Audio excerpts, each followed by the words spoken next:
ஒரு சில பேர் ஆட்ல எல்லாம் பூஜை ரூம் அப்படிங்கிறது தனியாக இருக்காதுப்பா. இப்பத்த காலகட்டத்தில உனக்கு பெரிய வீடெல்லாம் கிடைக்கிறது ரொம்ப கஷ்டம்.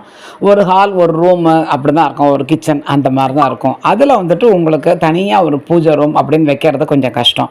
அப்போ வந்துட்டு ஆத்துக்காரர் நம்மளோட முந்தின நாள் ராத்திரி அவரோட சேர்ந்து இருந்தோம்னாக்கா, காலங்காத்தால எழுந்து எனக்கு பூஜை ரூம் தனியா இல்ல. நான் எப்படி போய் விளக்கேத்துறது? நான் என்ன பண்றது? எனக்கு கஷ்டமா இருக்கு. ஒண்ணுமே இல்ல. செல்ஃப்ல வச்சுக்கோங்கோ.